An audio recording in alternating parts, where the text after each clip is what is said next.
In the 2018 NBA draft, Michael Porter Jr. was forced to sit and wait. First came DeAndre Ayton, then Jaren Jackson Jr., Trae Young, Mo Bamba, Wendell Carter Jr., Colin Sexton, and finally, Kevin Knox. Every single one of those players had played in the 2017 McDonald's All-American game, and they had all watched as Michael Porter Jr. cradled the game's MVP trophy in his hands. They also all watched as Adam Silver called their names in the 2018 draft, before Michael Porter Jr. And sitting there, looking at Michael Porter Jr.'s face, we can read his mind pretty easily. This was not supposed to happen. Just 1 year earlier, there was not only a chance Michael would have been already picked at this point, but he was supposed to be picked #1. Yes, if we take a trip in time back to before the 2018 college basketball season began, the mock drafts all agreed on one thing. After a senior season that saw him average 36.2 points and 13.6 rebounds per game, Michael Porter Jr.,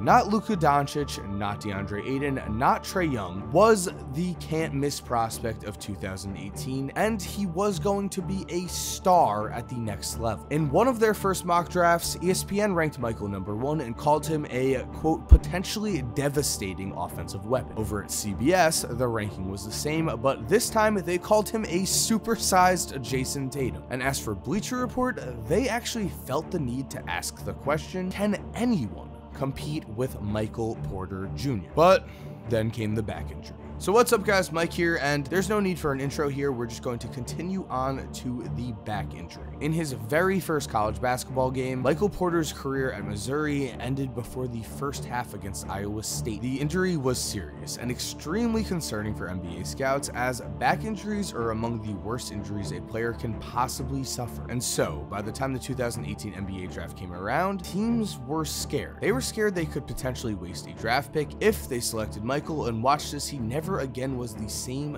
due to injury. But here's the thing. This may have felt like a massive disappointment for Michael Porter Jr. He might have been questioning why, after all the hard work he had put in, this was happening to him. What he didn't realize though, that this was not a bad thing. This was the biggest blessing of his life. Because in the NBA, you can't choose what team you get drafted to, and we've seen it happen time and time again. A young star gets drafted to a bad team and is forced to play on a loser for years, and then finally, after 5 or 6 years of missing the playoffs, that young star eventually forces a trade. Michael, though, was not only going to a playoff team, but a young playoff team that in 2020 is already the #3 seed in the Western Conference. He not only has the opportunity to play for a winning franchise right away, but it's also not a stretch to say that he could be playing for a championship in the very near future. With that said though, the Nuggets championship hopes could coincidentally be decided by the play of none other than Michael Porter Jr. himself. This is a statement that would have seemed like a stretch to begin this season, but as time has gone on, it is also a statement that has become a reality. Because throughout his first year in the NBA, Michael Porter Jr. has certainly gone through growing pains. Nuggets head coach Mike Malone is notoriously tough on young players. I also want to make sure that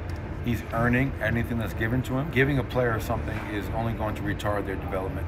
Earn it. And currently, throughout 50 games, Michael averaged just 14.8 minutes per game, despite the fact that his per 36 numbers were phenomenal. Because in terms of his per 36 minute stats, as a rookie in this league, Michael has averaged 19.8 points and 10.3 rebounds per game. He also would project to knock down 2.4 threes per game in 36 minutes, and as it stands, he is shooting over 50% from the field and 42% from 3. Out of the 37 rookies in NBA history who have averaged at least 19 points and 10 rebounds per game per 36 minutes, only one has averaged at least 1 3-pointer made per 36 minutes. That man is Michael Porter Jr., which makes sense. He is the new age style of dominant scorer, the 6'10" small forward scoring phenom who is equipped with a knockdown jumper. And so when the NBA stoppage came, Michael used this time to not only improve his game, but to prepare himself to step up to the next level, to get ready to play serious minutes come playoff time. And so when he returned, returned. He joined the bubble with the conditioning to play practically an entire game, but he needed to prove to his coach and teammates that he was worthy of those minutes. And then came Michael's first game in the bubble against the Heat. This was the game he was supposed to show everyone that he was not damaged goods, but instead was a superstar prospect, the player who should have gone number 1. However, things did not work out that way. Just 30 seconds into the game, Michael was called for traveling. He then went on to miss a layup, he missed a 3, and by the time the game was over, the Nuggets had lost by 20, and Mike had shot just 4 for 11 from the field, 2 for 8 from 3, and had 3 turnovers and 5 fouls. This was far from a complete disaster, but that's what it felt like to Michael. As head coach Mike Malone would later state, quote, "In between games,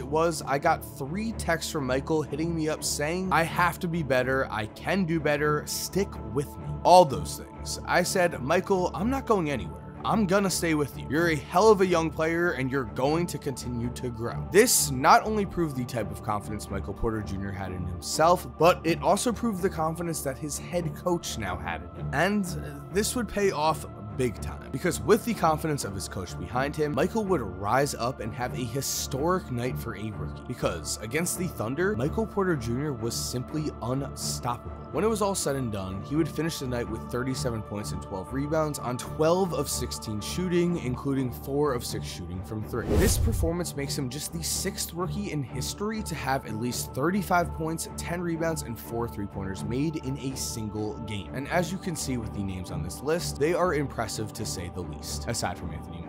And so here we stand. Michael Porter Jr. has potentially had his breakout game with the Denver Nuggets, and what's more, he really is the missing piece to a potential championship contender. Because in terms of 3-pointer attempt rate as a team, the Nuggets rank just 27th in the entire NBA. They could use a star scorer who can play small forward if you choose to go big, or power forward if you choose to go small. They could use a young star to add to their core going forward with Jokic, Murray, and all of the other young talent on their roster. They could use Michael Porter Jr. because really, who couldn't? Every team in the NBA right now would want him. The only difference is Denver was the one team that was willing to take a chance on him, and now it looks like they will be reaping the benefits for years to come. So thank you for watching, guys. I hope you enjoyed this video. Again, if you did, make sure to leave a like and subscribe if you're new. If you're already subscribed, thank you so much for watching. You're awesome, we all know it, and as always, have an awesome day, guys, and cue that music. By the way, if you're still here while the music is cued, here are 2 videos I think you are going to love watching. All you have to do is just click on either one of them on the screen right here. And other than that, guys, again, have a great day and peace.